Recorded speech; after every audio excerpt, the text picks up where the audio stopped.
안녕하십니까? 오늘 사도행전 10장 말씀 같이 보도록 하겠습니다. 사도행전 10장 1절부터 먼저 5절까지 말씀을 같이 읽으시겠습니다. 사도행전 10장 1절에서 5절입니다. 같이 읽으시겠습니다.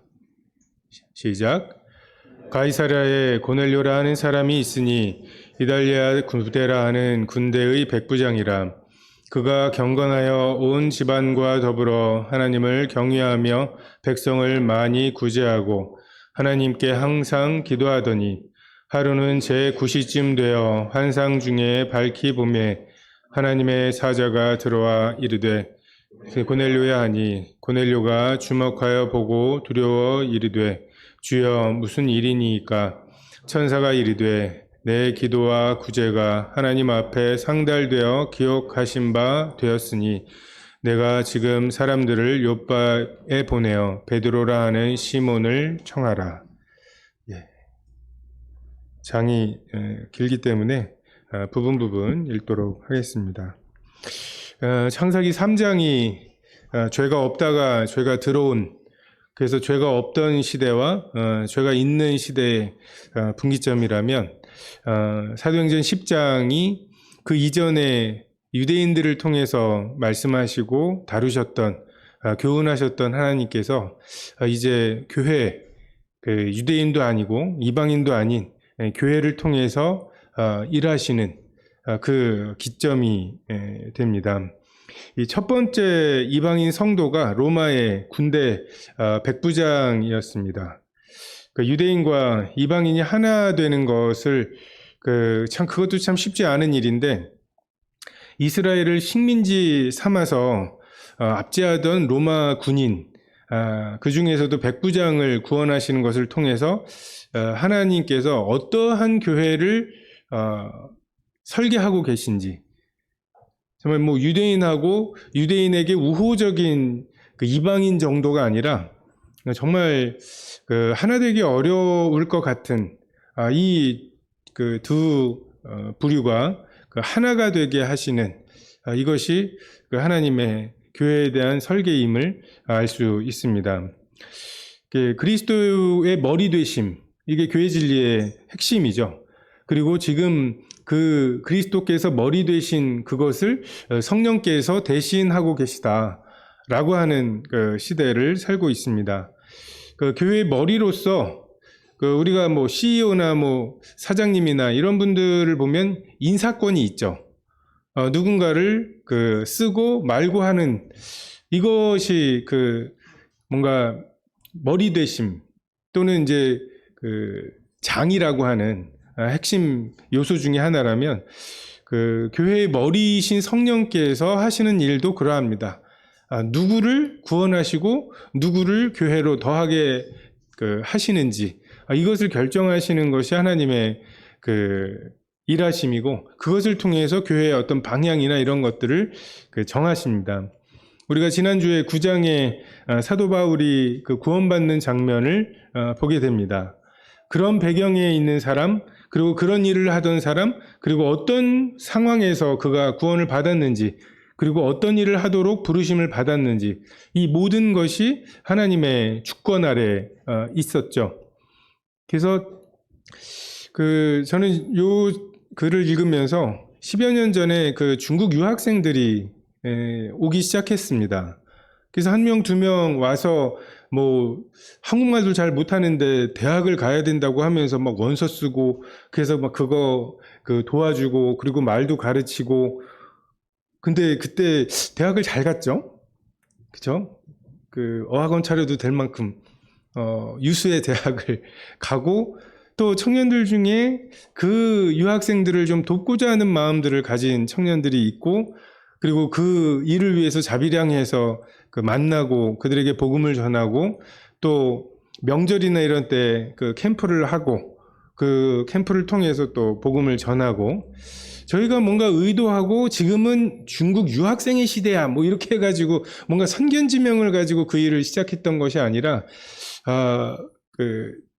권영수 형제님 그 송도교회 그렇게 해서 구원받은 또는 연결된 그 학생들을 저에게 소개시켜주고 그 소개시켜준 학생들을 돕는 과정 그리고 그 일들이 점점 한 사람이 또 다른 사람을 데리고 오고 그래서 그러한 그 일들을 통해서 그 하나님께서 몇몇 그 중국 청년들을 구원받게 하시고 또 결혼해서 저희 가운데 지금 함께하게 하시죠.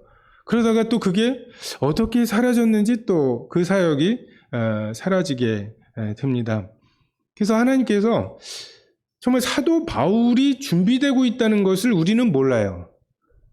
지금 예루살렘에 정말 3,000명, 5,000명이 구원받고 뭔가 북적북적하고 뭔가 이렇게 해가지고서는 정말 유대가 완전히 그 복음화되는 게 시간 문제인 것 같은 이런 뿌듯함이 있다가 그 스데반의 일로 인해서 핍박이 있고 그래서 그 많던 사람들이 다 떠나고 예루살렘 교회에는 사도들만 남아있다고 이렇게 해서 흩어져 버리고 이렇게 해서 그 기운을 잃어버리면 우리가 어떻게 될까? 신약 성경도 없던 그리고 우리는 지금 예전의 성도들은 선배들은 어떻게 했지라고 하는 어떤 그 역사라든지 이런 것들이 있지만 그런 것이 전혀 없는 상황에서 그렇게 뿌려진 씨앗, 그렇게 흩어진 성도들이 뿌리를 내릴까? 이 복음이 정말 그 전파될 수 있을까? 노심초사 하던 그러한 때에 하나님께서는 이 고넬료의 일들을 하시고 사도 바울을 부르시고 주님은 주님의 일들을 하고 계십니다. 저는 여기에서 그 2절에 그는 경건하여 온 집안과 더불어 하나님을 경외하며 백성을 많이 구제하고 하나님께 항상 기도하더니 우리는 이제 행위로 구원받지 못한다는 말씀을 굉장히 강조합니다. 그리고 교파교회에서도 이렇게 보면은 예정론이라는 게 될 놈 돼. 믿을 놈 믿어. 그러니까 막 살아도 어쨌든 하나님이 뭐 거의 끌어다가 믿게 하시고 예정한 사람은 반드시 구원받게 돼 있기 때문에 뭐 이런 식으로 그 어떤 숙명론을 이야기하고 근데 성경에 보면 그 행위가 쌓여서 구원받기에 적당한 수준까지 되면 구원하시는 방법은 아니지만 하나님께서는 그를 구원하시기 위해서 그의 마음을 낮추시고 그 마음에 뭔가 하나님을 추구하게 하시고 탕자를 부르시고 기근이 나게 하시고 돼지를 치게 하시고 돼지가 먹는 것을 먹게 하시는 이러한 증상들까지 부인하는 것은 어리석은 일입니다. 회개의 마음, 간절한 마음, 그 복음에 준비된 마음을 앞서 주시고 무엇보다도 말씀을 읽고자 하는 마음을 주시고 그리고 그 말씀을 진지하게 읽을 때 말씀을 진지하게 읽으면 많은 질문이 생깁니다. 그 질문을 하게 되고 그리고 알고자 하고 배우고자 하고 그리고 무엇보다도 그 말씀을 읽을 때 죄에 대해서 지적하시는 그 말씀들을 달게 받게 됩니다. 물론 완벽하게 그 죄를 끊지는 못해도 어쨌든 그것이 죄라는 것을 인정하고 정말 두 버릇 가진 것 이것이 죄라고 하는 것 그리고 예전에는 뭐 군인들에게 월급을 주긴 하지만 그 군인들이 그냥 그 식민지인 곳에 가서 그냥 웬만큼 어깨 노릇하면서 받는 거 이게 그냥 허용이 되던 마치 옛날에 선생님들이나 뭐 이렇게 관행처럼 촌지 뭐 이런 거는 그냥 뭐 바람직한 건 아니지만 그냥 허용이 되는 이런 수준이었는데 이제 그것에 대해서 마음에 찔리게 하시고 그런 것으로부터 돌이키게 하시는 그리고 정말 하나님 앞에 은혜를 구하는 자세를 갖게 하시는 이 고넬료가 그러했습니다. 그래서 우리가 이러한 그 두 가지 어떻게 보면 조금 모순되어 보이는 행위로 구원받지 못한다는 것과 하나님께서 구원받을 사람, 구원하실 사람에게 그 마음의 간절함과 그 겸비한 마음을 주셔서 정말 하나님의 말씀대로 살고자 애를 쓰게 하신다고 하는 이 두 가지가 모순이 아니라는 것을 우리가 살필 필요가 있습니다. 사복음서의 시작이 다 침례 요한에서 시작을 하죠. 회개하는 것, 돌이키는 것, 정말 그 마음에 회개에 합당한 열매를 맺고 정말 하나님께서 죄라고 지적하시는 것과의 싸움이 있고 고민이 있고 그리고 말씀을 간절히 사모하고 그것이 그러한가 하여 상고하게 되는 이러한 그 증상들을 통해서 바람은 임의로 붑니다. 하나님께서 어디로 와서 어디로 가는지 알지 못하게 어느 정도 되면은 구원 받겠어. 이런 예상을 전혀 할 수 없도록 하셨어요. 다만 너희가 그 소리는 듣는다고 말씀하신 대로 하나 바람이 불어서 그 영혼에 하나님의 어떤 작용을 하시는 것은 우리가 살펴볼 수가 있을 것입니다. 탕자에 돌이킬 때 그 겸손함, 어찌하든지 아버지로부터 멀리 떠나려고 했던 탕자가 이제 어찌하든지 아버지께 받아들여지기를 바라는 이러한 마음으로 바꾸신, 그리고 수르보니게 여인이 주여 개 취급을 하시는데 주여 옳습니다라고 고백하게 되는 것, 정말 자기 아들을 위해서 주여 내가 믿나이다, 나의 믿음 없음을 도와주셔서, 정말 이 아무 말 대잔치 같이 모순된 것 같지만 그게 또 사실이에요. 아이가 낳으려면 믿어야 돼요. 근데 나의 믿음 없음이 또 나의 실제이죠. 그 두 가지를 다 고백하면 받으실 거라는 그게 또 믿음인 거죠. 그래서 주님께서 그 아이를 살리신 걸 보면 그 믿음을 믿음으로 보셨습니다. 주여 제가 믿나이다, 나의 믿음 없음을 도와주소서라고 구하면 도와주실 거라는 그 믿음. 그래서 하나님께서 그렇게 우리 마음을 낮추시고 역사하시는, 제가 이번 캠프를 준비하면서 옛날에 그 간절함이 안 나와요. 만들어지지가 않아요. 정말 옛날에 내가 하루 금식하면 정말 영혼 하나가 구원받을 것 같은 그런 마음으로 금식하고 매달리고 좀 애처로워하고 안타까워했던 이 마음이, 예전 같은 그 마음이 이것도 참 억지로 안 되는 것 같아요. 그래서 주님께 그 마음들을 그냥 고스란히 구하고 정말 우리 마음을 낮춰주시기를, 이 일을 위해서 기도하게 하시기를, 정말 그 기도의 영, 돌이키는 회개의 영을 먼저 우리에게 주시기를 구할 따름입니다. 전 대한민국을 보면서도 정말 하나님의 이 바람 소리를 봅니다. 하나님께서 우리 정말 임진왜란하고 병자호란 정도 겪었으면 이제 유교로는 안 된다, 이렇게 해서 뭔가 좀 개혁이 일어났어야 되는데 꼿꼿하던 우리들, 그래서 그 다음에 복음이 들어오고 카톨릭이든 개신교든 들어왔을 때 정말 요 옆에 절두산이 있을 만큼 그렇게 완악하고 완고하던 대한민국 조선을 망하게 하시고 식민지에 신음하게 하시고, 정말 이제 해방됐다 싶을 때 전쟁이 나게 하시고, 이런 과정들을 통해서 우리들의 마음을 낮추셨죠. 복음을 들고 온 사람들이 정말 복음뿐만 아니라 정말 우리의 필요들을 채우게 하셨어요. 그들을 바라게 하셨어요. 정말 그들의 말에 무게가 있게 하셨어요.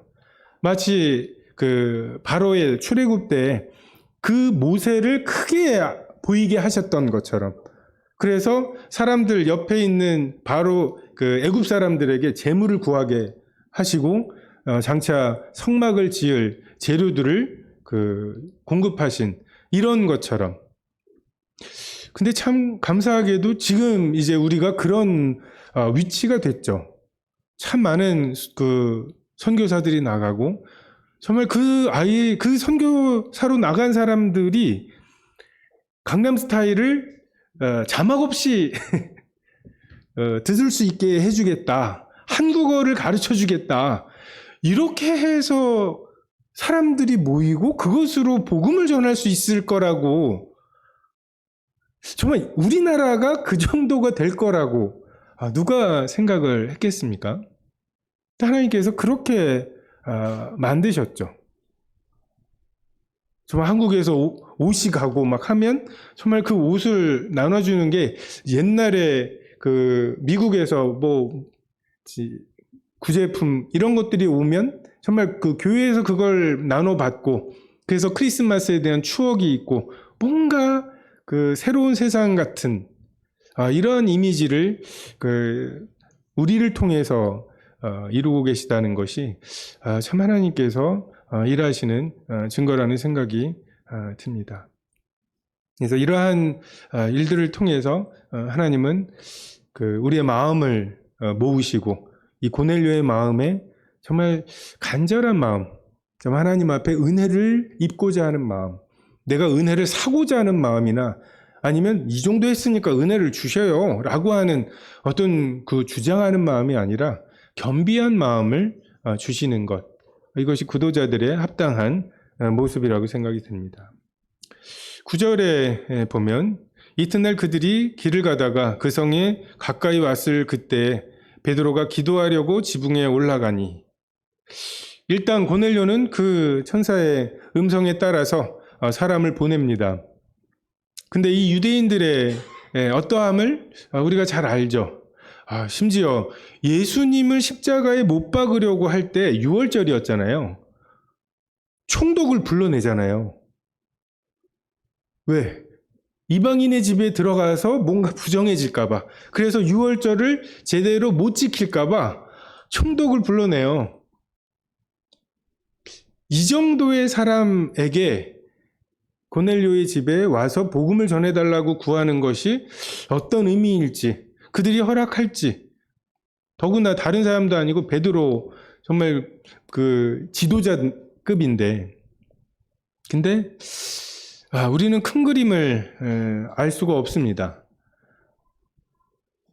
우리는 우리에게 보여주신 만큼만 보는 거죠. 천사를 통해서 고넬료에게 말씀하신 바 그만큼만 순종하면 됩니다.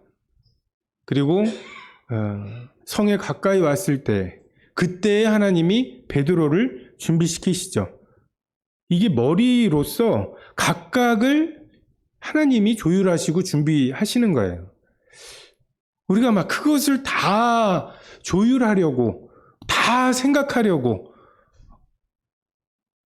이것이 우리의 한계입니다. 우리는 멀리 보지 못하고 우리에게 주어진 그 조각을 알 뿐이에요. 우리 개인이 그렇고요. 서대문 교회가 그렇습니다. 여러분 10년 후에 지금 사두면 오를 땅이 다 있어요. 아무리 이제 부동산이 끝물이라고 해도. 그렇지 않습니까? 모르잖아요. 그거를 우리가 물론 그런 선견지명이나마 이런 것들을 자꾸만 생각을 하는데 우리는 성령을 좇아 행하는 이것에 집중할 필요가 있습니다. 왜 이렇게 코로나 핑계를 대고 세상이 악해졌다고 말하고, 진짜 그렇습니까? 가인 때 벌써 살인사건이 있었어요. 라멕 때에 벌써 자기 죄를 자랑하는, 나 이 정도 쎄. 죄를 얼마나 짓고도 내가 멀쩡하냐를 가지고 나 이만큼 센 사람이야 라고 자랑하는, 지금과 다를 바가 없어요. 노아의 때에 세상에 죄가 가득했다고. 그리고 우리가 로마서 2000년 전에 쓰여진 로마서를 봐도 동성애부터 시작해서 우리가 어떻게 세상이 이렇게 악해졌냐고 호들갑을 떨지만 사실 그때의 동성애가 벌써 있었고 사형에 해당하는 그런 죄들이 만연해 있었습니다.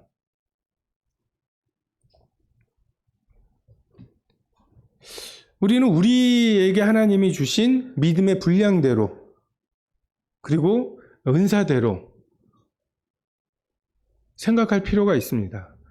마땅히 생각할 그 이상을 생각하지 말고 이르지 못할 기이한 일을 하려고 애쓰지 마시고 세계를 변화시키려고 하지 마시고 나 자신을 주님 앞에서 돌아보고 내가 내 주변에 있는 사람, 정말 세계를 변화시키느라고 바쁜 나머지 내 옆에 강도 만난 자를 지나치게 되는, 여리고에 있는 그 바쁜 일 때문에 제사장과 레위인이 지나쳐 갔던 것처럼 우리가 그렇게 갈 수가 있습니다.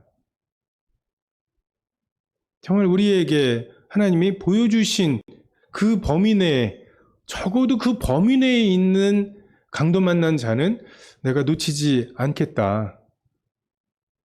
그 사람들만 하나님이 내 책임으로 물으실 거예요. 코로나 때문에, 우크라이나 전쟁 때문에 이건 내 영역이 아니잖아요. 내가 어찌할 수 있는 게 아니잖아요. 사실 우리 뉴스 안 보면 우크라이나에서 전쟁 났는지 모를지도 몰라요. 지금 대통령이 뭐 우리나라 대통령이 누군지는 알 수 있겠죠. 근데 뭐 미국 대통령까지 뭐 모를 수 있어요. 우리가 너무 많은 정보와 막 그것에 대해서 하다 보니까 뭐 세계가 뭐 어쩌고 막 그런 큰 이야기들을 하면 뭔가 된 것 같죠. 조심하셔야 합니다. 우리 주변에, 내 영역 안에, 내 은사로, 내 믿음의 분량으로 섬기고 세워야 할 그 부분을 우리가 집중할 필요가 있습니다. 더 악해진 게 아니라 충분히 이미 악했어요. 2000년 전에 예수 그리스도를 십자가에 못 박을 만큼 우리는 악했습니다. 제가 볼 때 오히려 지금 자본주의로 풍요로워졌잖아요. 그래서 조금 그 악함이 누그러져 있는 때예요. 지금 이 성장이 멈출 때 엄청난 환란이 시작이 될 것입니다. 예수께서 이르시되 내가 올 때까지 그를 머물게 하고자 할지라도 내게 무슨 상관이냐? 너는 나를 따르라 하시더라. 무슨 상관입니까? 다른 사람들이 어찌하든 하나님을 신뢰하고 하나님이 내게 맡기신 그 퍼즐을 완성하는 것. 그럼 베드로의 퍼즐은 베드로에게 하나님께서 완성시키실 것입니다. 하나님이 언제는 먹지 말라고 하시고 언제는 또 이런 것들이 정하다고 하시고 일관성이 없어 보입니다. 이스라엘을 통해서 역사하시고 하시던 분이 이제는 이방인을 통해서 역사하시는 걸로 바뀐 것처럼 생각하는데 하나님이 일관성이 없어 보이는 이유가 우리가 우리의 생각과 편견으로 하나님의 말씀을 제한하기 때문이라고 생각이 됩니다. 아브라함에게 말씀하실 때에도 너를 축복하는 자에게 내가 복을 내리고 너를 저주하는 자에게는 내가 저주하리니 땅의 모든 족속이 너로 말미암아 복을 얻을 것이라고. 모든 족속이 너로 말미암아. 그리고 역대하에도 솔로몬이 성전을 봉헌하면서 주의 백성 이스라엘에 속하지 않은 이방인에게 대하여도 그들이 주의 큰 이름과 능한 손과 펴신 팔을 위하여 먼 지방에서 와서 이 성전을 향하여 기도하거든 주는 계신 곳 하늘에서 들으시고 모든 이방인이 주께 부르짖는 대로 이루사 땅의 만민이 주의 이름을 알고 주의 백성 이스라엘처럼 경외하게 하시오며 또 내가 건축한 이 성전을 주의 이름으로 일컫는 줄 알게 하옵소서. 이방인의 뜰은 이런 이방인들로 채워져야 합니다. 그래서 성전은 만민, 정말 이방인을 포함한 만민이 기도하는 곳이어야 했죠. 근데 유대인들이 정말 자기에게 있는 율법을 그리고 그 정결 예식들 이런 것들을 자랑하고 너 순대 먹고 사는 돼지고기 먹고 피째 먹는 막 이러면서 그들을 제외하기 시작하고 그러다 보니까 이방인의 뜰이 비는 거예요. 그래서 그 이방인의 뜰에 소나 양이나 또는 돈 바꾸는 일로 되게 효율적으로 사용하게 된 것이죠. 그 이방인의 뜰에 이방인들이 솔로몬이 구했던 것처럼 이렇게 기도하는 곳이어야 했습니다. 라합과 룻에게 특별한 은혜를 베푸셔서 다윗 왕의 손조가 되게 하신 은혜, 그리고 예수님께서도 사렙다 과부와 나아만, 그 많은 과부가 있었지만 사렙다 과부를 주님께 돌아보셨고 그 많은 문둥병자가 있었지만 나아만이 고침을 받았다고. 하나님께서 그렇게 일하시는 것에 우리가 귀와 눈을 닫고 있었기 때문에 이방인에게 복음이 전해지는 것이 너무나 이상한 일처럼, 베드로조차도 예수님께서 분명히 너희는 온 천하에 다니며 만민에게 복음을 전파하라고, 모든 족속으로 제자를 삼으라고. 근데 그게 안 들려요.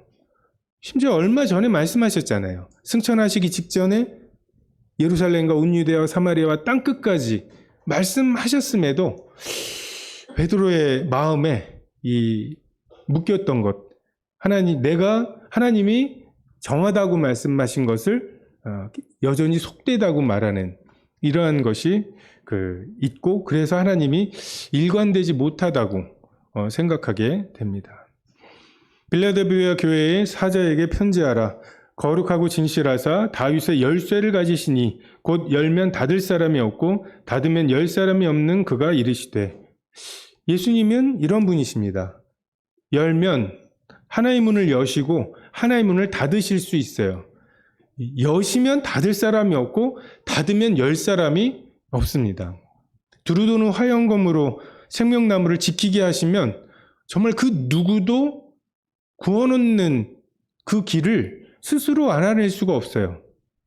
반대로 예수 그리스도를 통해서 십자가를 통한 부활의 영광, 정말 겟세마네의 고민과 결단을 통한 부활의 새벽을 그 길을 열어놓으시면 그 어마어마한 핍박과 죽여버리고 정말 사단이 동원할 수 있는 그 모든 것을 동원해서 그 문을 닫으려고 애를 썼지만 결코 닫히지 않았죠. 주님께서 이제 유대인을 통해서 하시던 사역을 이방인을 포함한 교회에 대한 사역으로 전환하고자 하셔서 그 문을 여실 때 그것을 누구도 방해할 수 없습니다. 우리의 삶 속에서도 하나의 문을 열고 닫으시는, 우리는 하나님은 선하신 분인데 왜 이렇게 이런 말들을 합니다. 하나님은 선하신 분이니까 선한 일만 하셔야 된다고 생각을 합니다. 하지만 반대죠. 하나님이 하시는 일이 선한 것이죠. 선하시니까 그 선하신 대로 일하셔야 되는 게 아니라 가나안의 7 족속은 진멸하시는 것이 하나님의 선하심입니다. 노아의 때에 방주에 타지 않은 사람들을 진멸하시는 것이 하나님의 선하심입니다.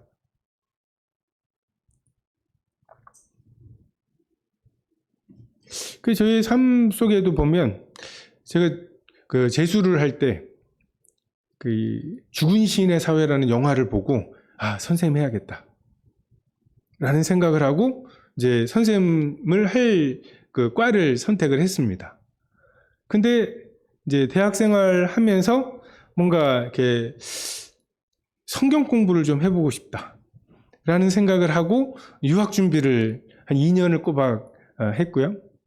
근데 결국 비자가 안 나와갖고 허무하게 못 가고, 그러고 나서 다시 돌아와서 이제 교사를 하게 되었습니다. 왜 그러셨는지 모르겠어요.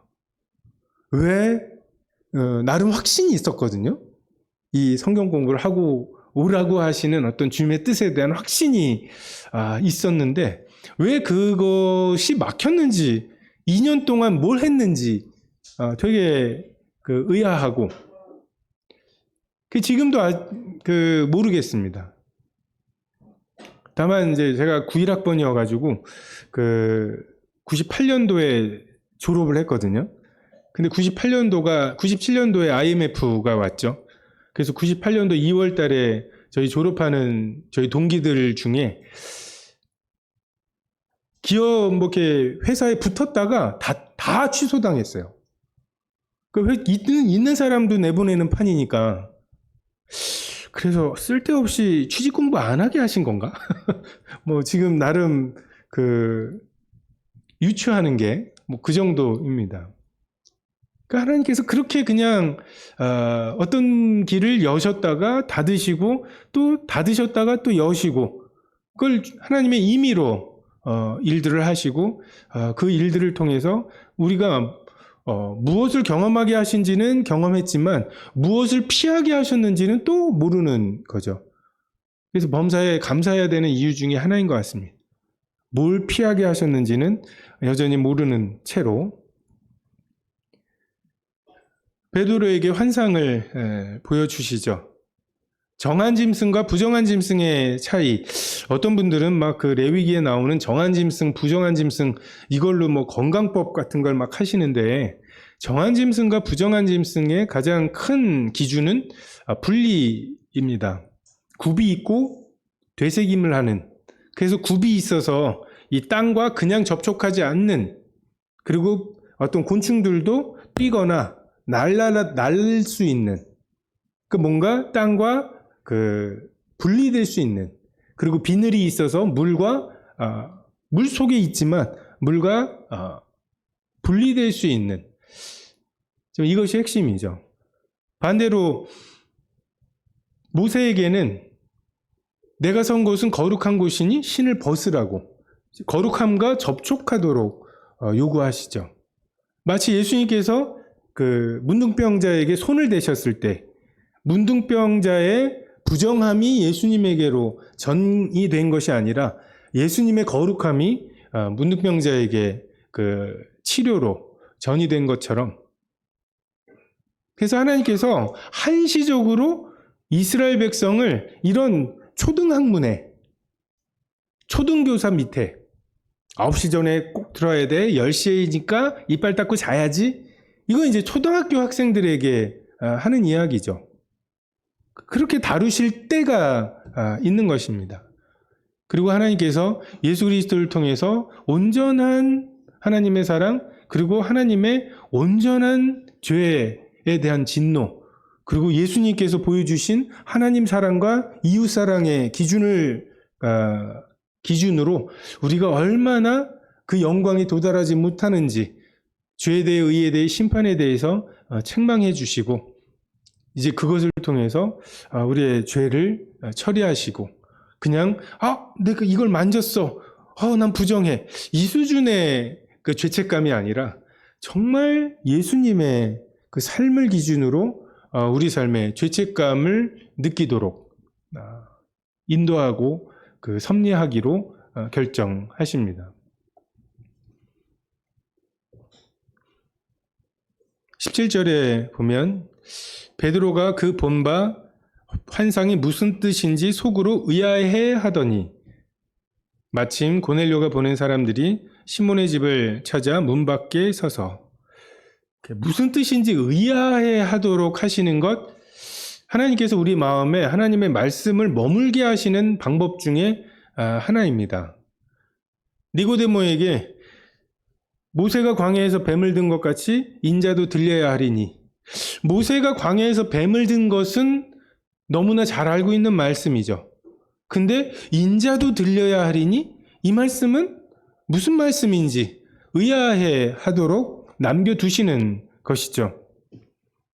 깨닫게 하시는 말씀과 궁금해하게 하시는 말씀을 가지고 우리를 조금씩 하나님께로 인도하십니다.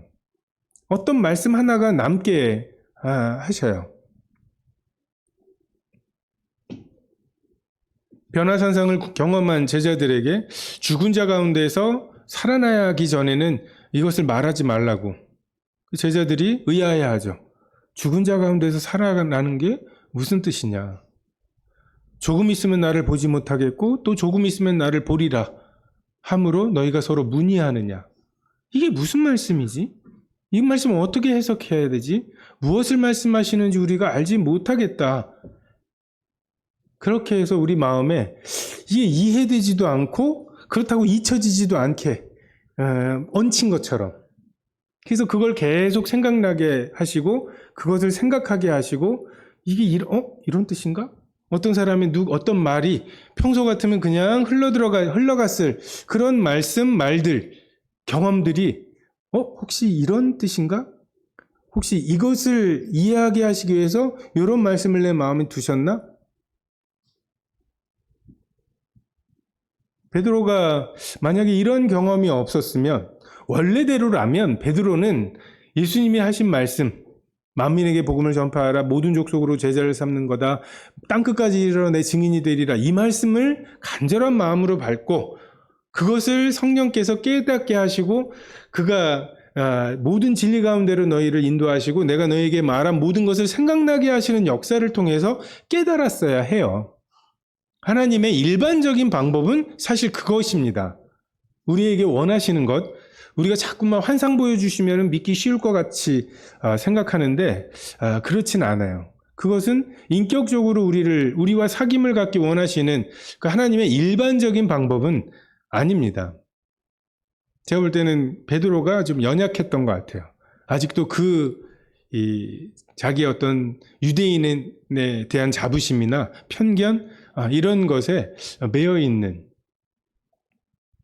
그래서 의아하게 하시는 것, 이것을 통해서 하나님께서 우리의 영혼을 예민하게 하셔서 하나님의 뜻을 간절히 구하게 하시는 역사가 있습니다.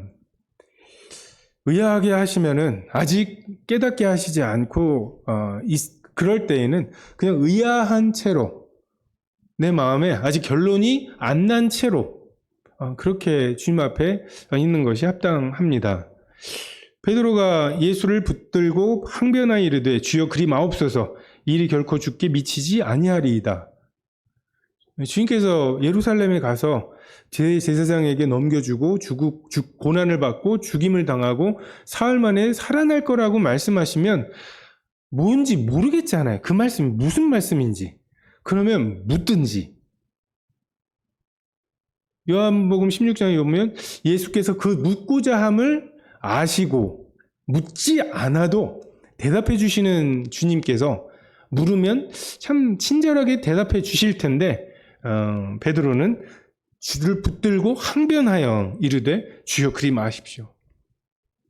가르치려 들고 예수님을 꾸짖고 이거 좋은 태도가 아닙니다. 그냥 모르면 모르는 채로 주님께서 그것을 밝혀주시는 대로 그냥 그 새벽 별이 뜰 때까지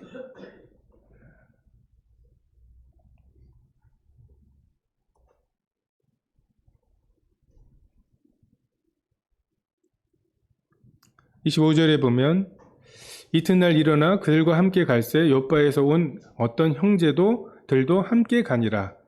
11장에 보면 이 어떤 형제들을 같이 데리고 간 것이 굉장히 중요했습니다. 베드로조차도 이방인과 같이 식사하는 것 자체 아직 그것이 유대인들에게 열려있지 않았던 때였음을 알 수 있습니다.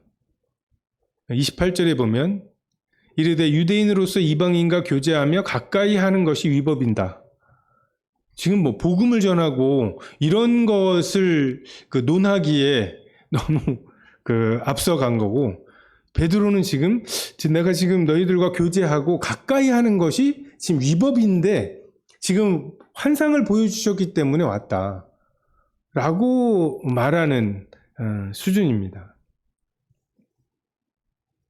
그래서 고넬료가 자기에게 하나님께서 말씀하신 것을 다 말씀드리고 그리고 베드로가 이것에 대해서 34절에 베드로가 입을 열어 말하되 내가 참으로 하나님은 사람의 외모를 보지 아니하시고 각 나라 중 하나님을 경외하며 의를 행하는 사람은 다 받으시는 줄 깨달았도다. 하나님이 정하다 하신 것을 내가 속되다 하지 말라고 하신 말씀에 의미를 베드로가 비로소 깨닫게 됩니다. 의아하게 하신 것을 풀어주시죠. 니고데모에게 인자도 들려야 하리니 정말 인자가 십자가에 들리셨을 때 니고데모가 그 말씀을 깨닫습니다. 왜 뼈를 꺾지 말아야 하는지 알지 못하고 그 유월절에 양을 잡을 때마다 의아해 했었을 텐데 십자가에 달리신 예수님 이미 돌아가신 줄을 알고 그 뼈를 꺾지 않았을 때 그 말씀이 풀리는 거죠. 어디까지 이르렀든지 그대로 행하라고 말씀하십니다. 풀어주실 때까지 모르면 모르는 것으로 의아하면 의아한 채로 그래서 의아한 것 때문에 우리 마음에 예민하면 예민한 채로 하나님 앞에 구하고 혹시 이 말씀인가 내 견고한 생각은 이건데 하나님께서 지금 나에게 좀 새로운 어떤 말씀들을 하려고 하시는 건가? 베드로가 3번 닭이 울 때, 첫 번째, 두 번째 닭이 울 때까지 깨닫지 못하다가 3번째 닭이 울 때에 그 마음에 예수님께서 하신 말씀이 떠올랐던 것처럼 우리 마음에 그 말씀을 담아두는 것이 필요합니다. 다 알아야 순종하겠다고 하는 고집스러움이 있고요. 반대로 뭔가 내 생각과 다르게 풀어주시면 내 생각과 다르다고 배척하는 고집스러움이 우리에게 있습니다. 내가 분명히 하나님의 말씀 받았단 말이야. 안식일에 나무하다가 돌 맞아 죽은 사람 얘기, 뭐 이런 얘기 들이대면서. 근데 하나님께서 그때는 그렇게 다루었고, 왜? 종과 백성으로 다루신 거죠.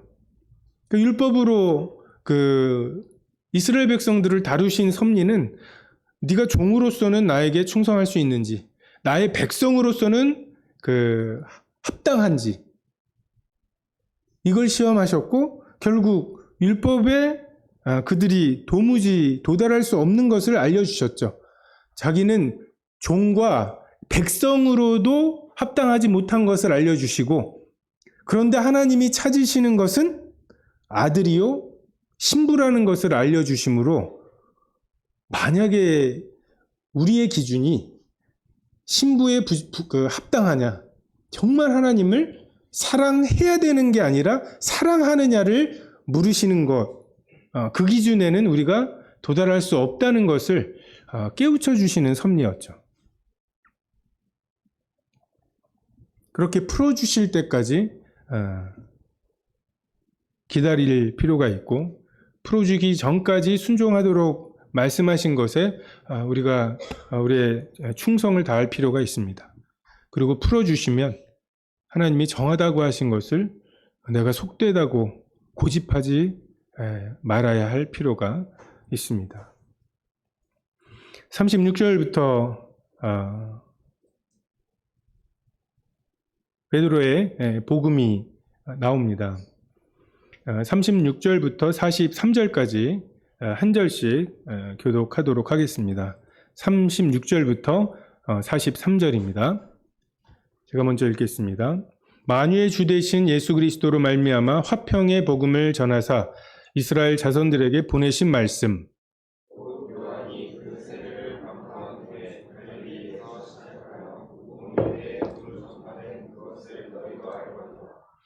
하나님이 나사렛 예수에게 성령과 능력을 기름 붓듯 하셨음에 그가 두루다니시며 선한 일을 행하시고 마귀에게 눌린 모든 사람을 고치셨으니 이는 하나님이 함께 하셨음이라.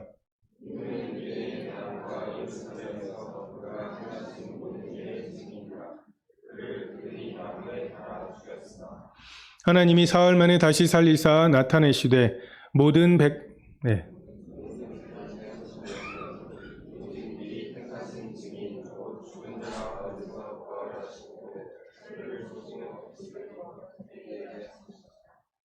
우리에게 명하사 백성에게 전도하되 하나님이 살아있는 자와 죽은 자의 재판장으로 정하신 자가 곧 이 사람인 것을 증언하게 하셨고,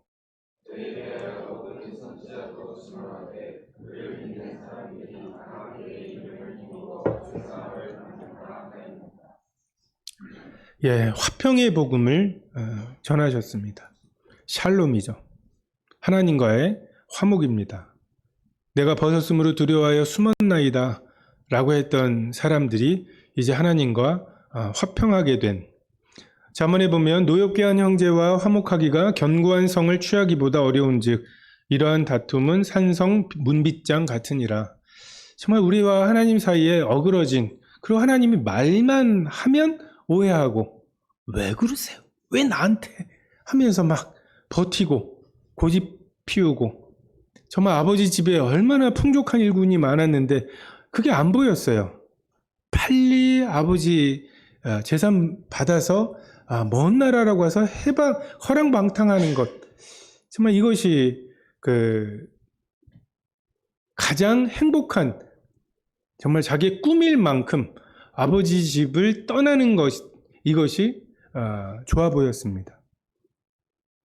근데 정말 하나님께 대한 적개심, 이것을 돌이키시기 위해 십자가의 죽음과 부활, 그리고 성령님의 내주하심을 사용하셨고, 그리고 참 놀라운 것은 피조물인 인간의 마음에 하나님이 나를 사랑하신다고 하는 확증을 하려면, 우리가 아직 죄인 되었을 때 그리스도께서 그렇게 죽으시고 십자가에 예수를 십자가에 못 박은 그 죄까지를 사하시는, 아니 이게 필요하다고 하는 계산이 나왔을 때 하나님이 야 다시 만들자 라고 하셔야 되잖아요.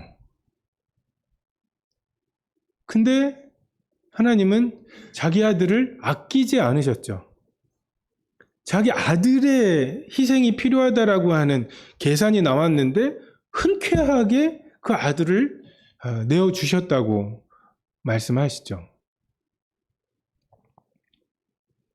하나님께서 이렇게 우리와 화목하기를 원하셨습니다.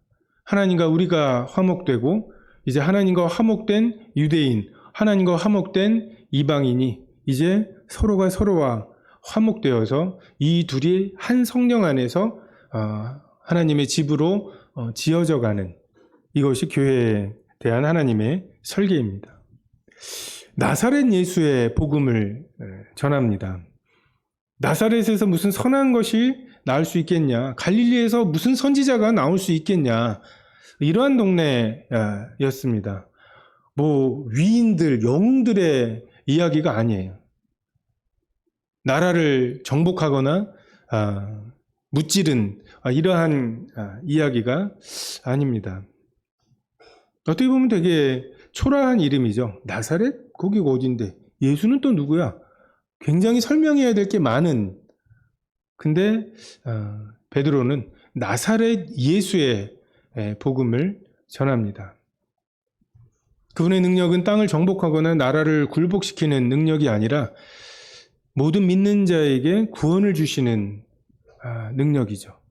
정말 말씀을 들을 때에 그 마음에 믿어지게 하시는 능력이죠.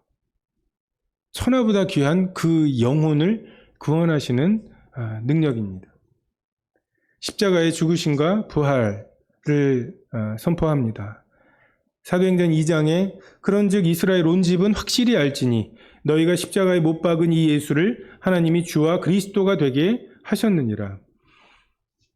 예수님을 나무에 달아 죽인 사람들과 그를 사흘 만에 다시 살리신 하나님, 이 두 사이의 대결입니다. 어느 편에 서시겠습니까? 반드시 죽는다, 결코 죽지 않는다.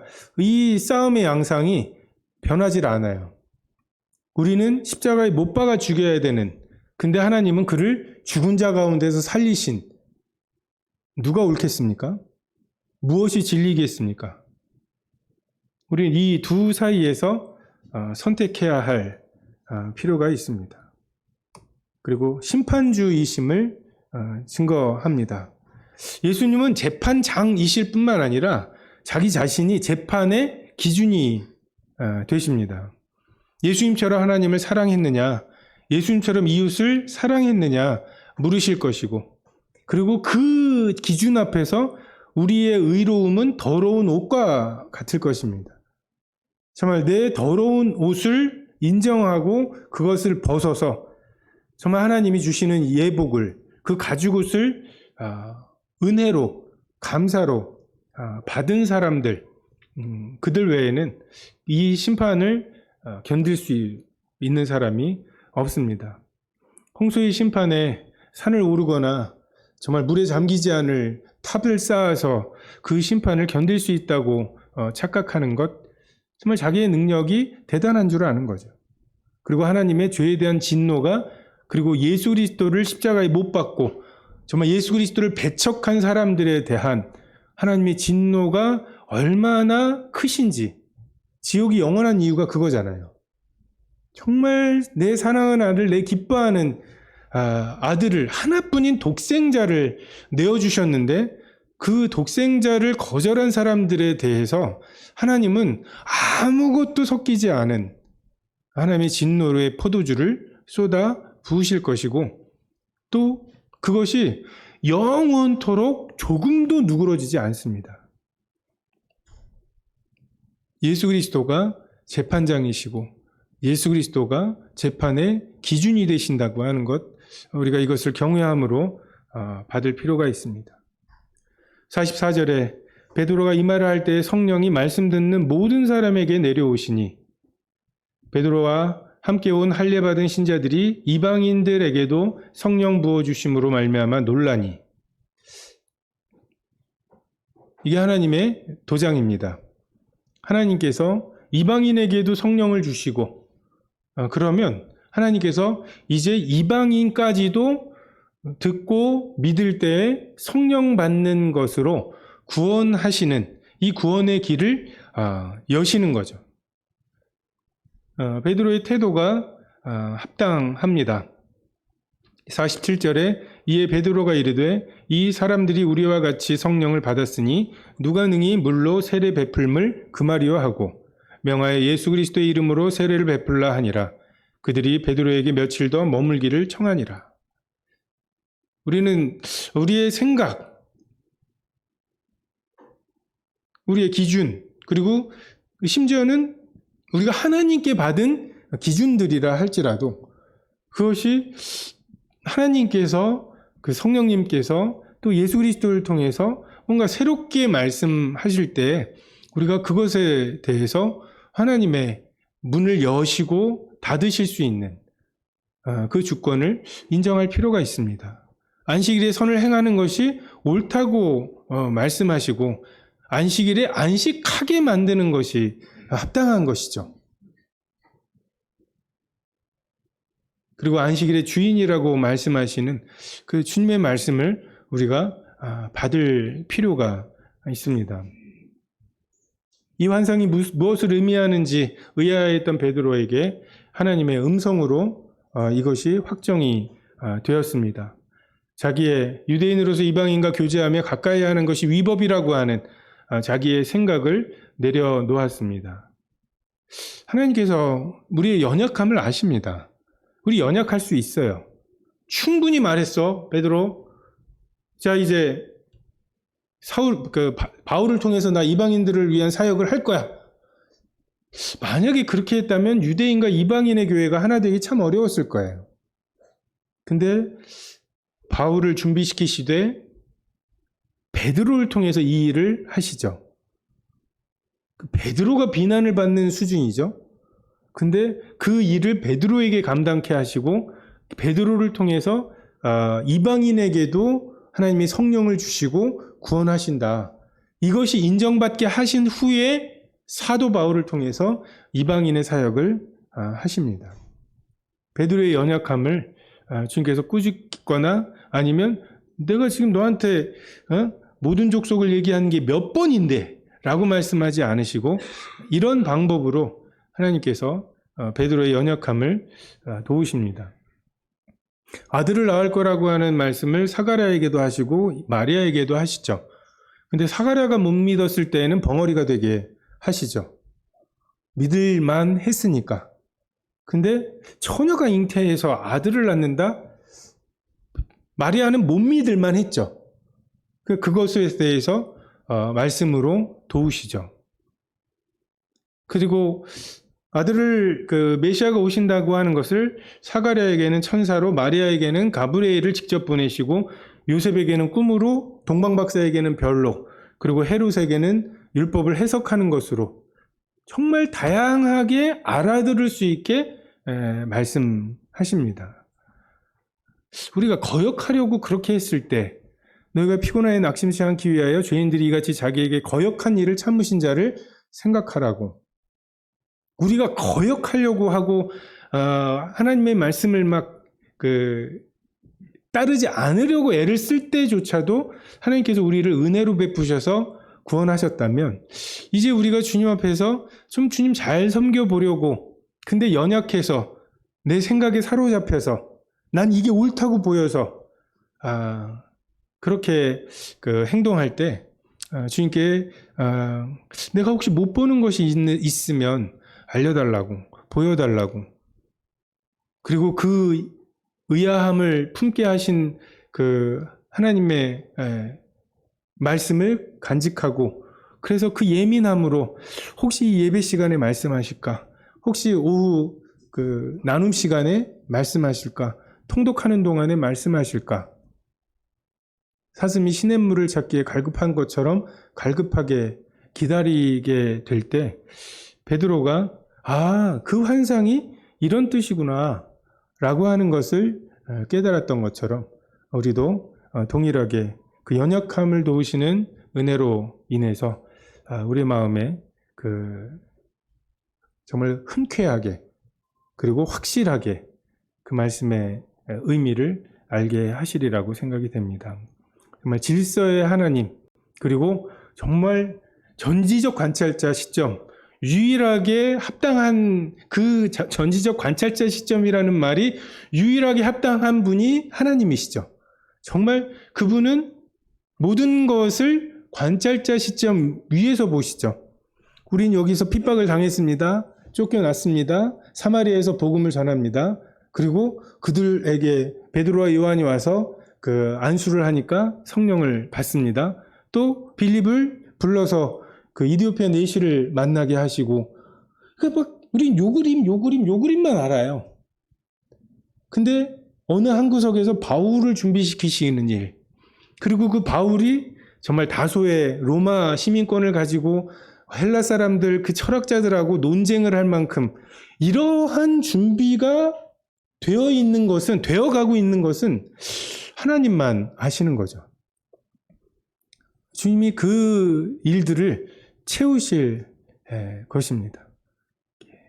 너무 큰 그림을 보시려고 하다가 시험에 들지 마시고, 마땅히 생각할 그 이상의 것을 생각하지 마시고, 하나님께서 우리에게 나누어 주신 그 믿음의 분량을 따라 지혜롭게 하시고, 이르지 못할 기이한 일을 행하지 않도록, 그렇게 될 때 젖대 나이가 엄마 품속에 있는 것처럼 우리의 마음에 평안함이 있고, 그런 와중에 우리 주위에 강도 만난 자를 보이게 하시고, 마음이 분주하지 않아야 강도 만난 자를 만났을 때 긍휼한 마음이 생겨요.